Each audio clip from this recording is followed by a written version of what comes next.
Hi, so in this video, we will start the chapter 20 from Ghai edition 10, Neuromuscular Disorders, page number 605. Let's start. A motor unit comprises of one anterior horn cell and all the muscle fibers that innervates it. Neuromuscular disorder may be due to lesion anywhere along the motor unit.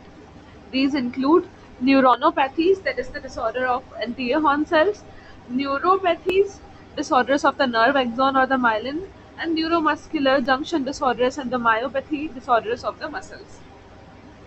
Fine. So this is the neuromuscular disorder. So firstly, we need to know what is a motor unit. So what is a motor unit basically? It comprises of one anterior horn cell and all the muscle fibers that it innervate.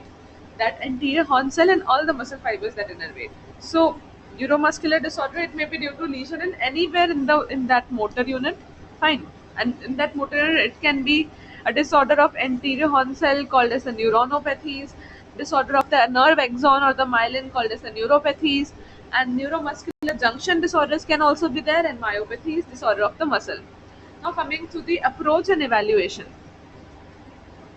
The predominant presenting complaint of a patient with neuromuscular disorder is weakness. Fine. Mainly the patient will present with what? Mainly the patient will present with weakness.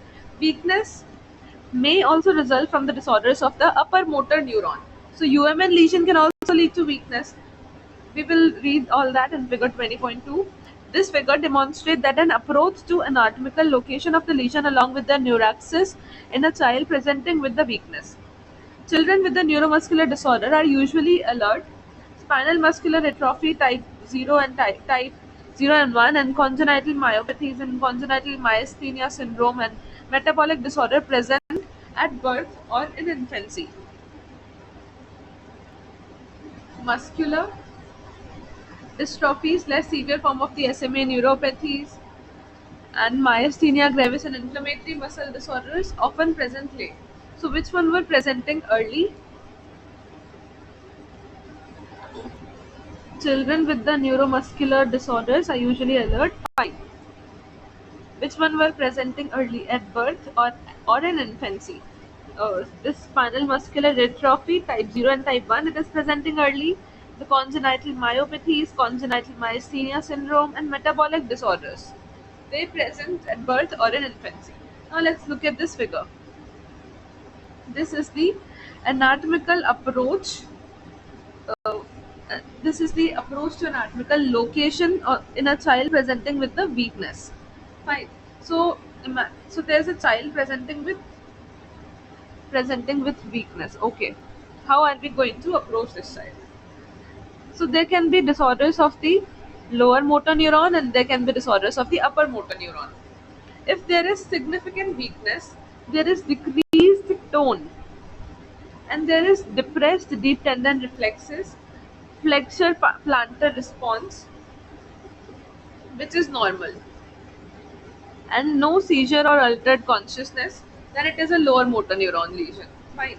And the disorders of the upper motor neuron, like increased tone, will be seen, brisk deep tendon reflexes, extensive plantar response, decrease in the level of consciousness, seizures, cognitive impairment, example cerebral palsy. Upper motor neuron lesions, you know what, that it is somewhere higher up in the brain, like. So this is very important to remember to classify whether it is a lower motor neuron lesion or an upper motor neuron lesion in a child presenting with weakness. Fine. So if there is decreased tone, then it is definitely a lower motor neuron lesion. Okay. Also the reflexes, everything is low in the lower motor neuron. Fine. Which thing is low? Tone is decreased. Depressed deep tendon reflexes are decreased. Flexor plantar response. I mean, fingers are decreased. Decrease, I mean, lower down, right? That is the flexor response. And no seizure or altered consciousness. In the lower motor neuron, everything is low. But in the upper motor neuron, the tone is increased. Just remember one so that there is no confusion. We are just reading it for the sake of reading it. There is brisk deep tendon reflex. That means the reflexes are accelerated. There is extensive plantar response. That means the fingers are also going up. Decrease in the level of consciousness, seizures, and cognitive impairment. Now, in the disorders of the lower motor neuron, it can be further classified into anterior horn cell, peripheral nerve, neuromuscular junction, and muscles. These can be the sites of the lower motor neuron lesion. So, in case of the anterior horn cell lesion, there is generalized weakness and wasting. There is fasciculations and there is hyporeflexia. Examples: spinal muscular atrophy. There is this defect in the anterior horn cells. Fine. What will be seen? Generalized weakness will be seen, and there will be wasting, and there will be fasciculations and hyporeflexia. Example of the anterior horn cell disorder is the spinal muscular atrophy. Second one is the peripheral nerves. Predominantly distal weakness and wasting. Fine. In peripheral nerves, there will be distal weakness and wasting, and hyporeflexia will be seen, and there will be sensory involvement. Fine. If peripheral nerves are involved, there will be sensory involvement. Examples are hereditary motor and sensory neuropathies. In that, peripheral nerves are being involved. In the neuromuscular junction, fatigable and fluctuating weakness. Fine. Prominent ocular and bulbar weakness will also be seen, and reflexes are preserved. Reflexes are preserved in this neuromuscular junction disorder. Example of this neuromuscular junction disorder is myasthenia gravis, in which there is fatigable and fluctuating weakness. Fine, that the weakness in this myasthenia gravis is more during the evening. It's fluctuating weakness, fatigable, and there will be prominent ocular and bulbar weakness also. And if the muscles are being involved, there will be proximal weakness.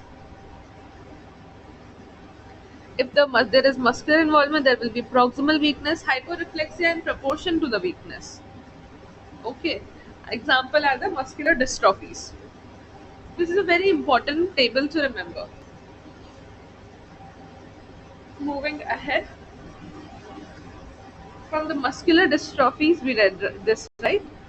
Less severe form of the SMA and neuropathies and myasthenia gravis and inflammatory muscle disorders often present later.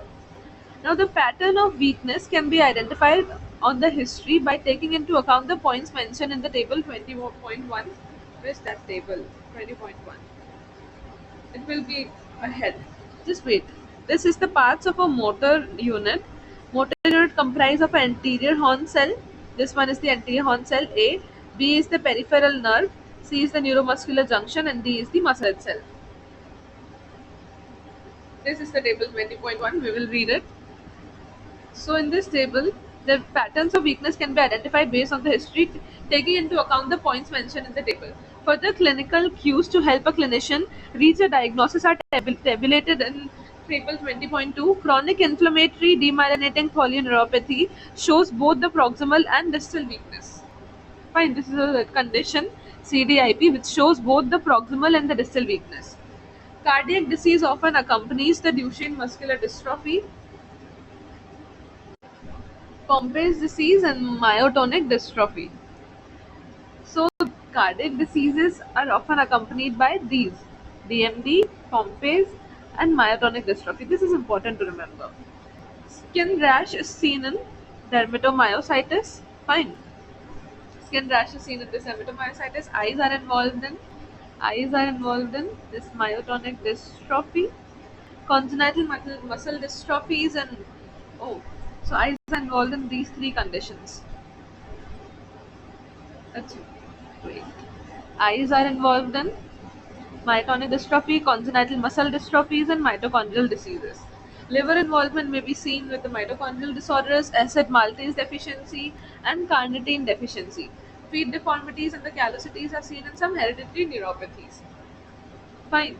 So this was uh, associated conditions given. So cardiac association is an important thing to remember. That Duchenne muscular dystrophy, Pompe's and myotonic dystrophy.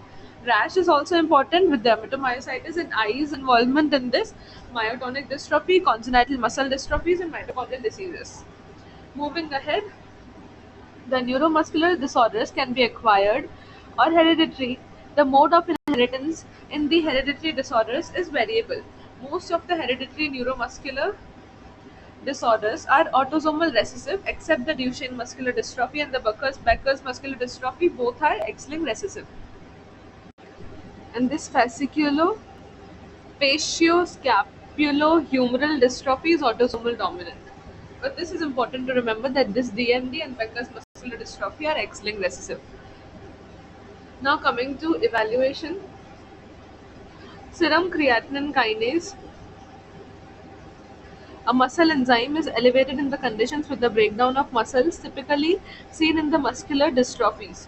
Fine. So this enzyme is typically elevated in which CPK. This CK enzyme is typically elevated in conditions with the breakdown of muscles typically seen in the muscular dystrophies. Fine.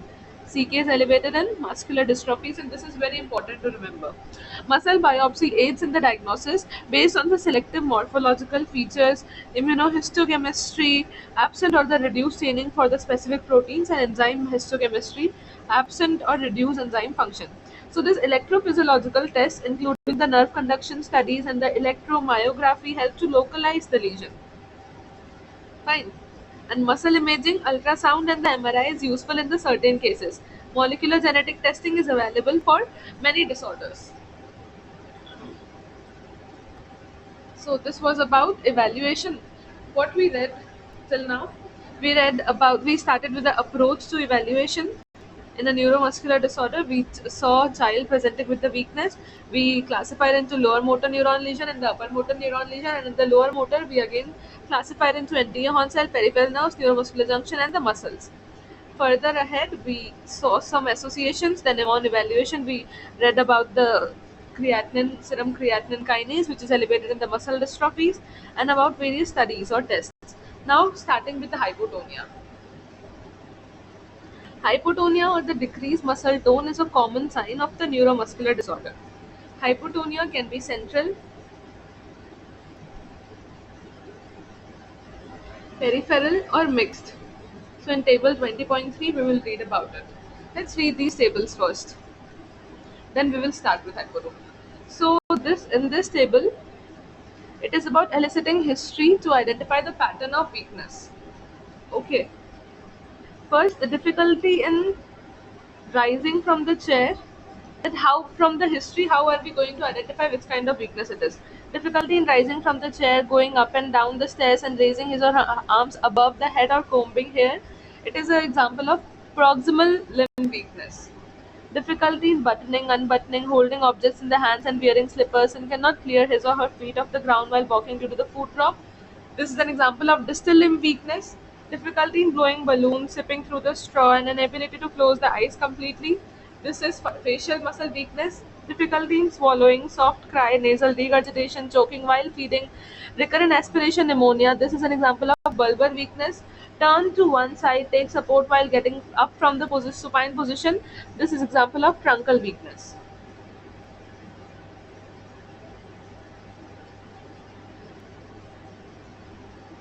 Clinical cues to diagnosis of the common childhood neuromuscular disorders.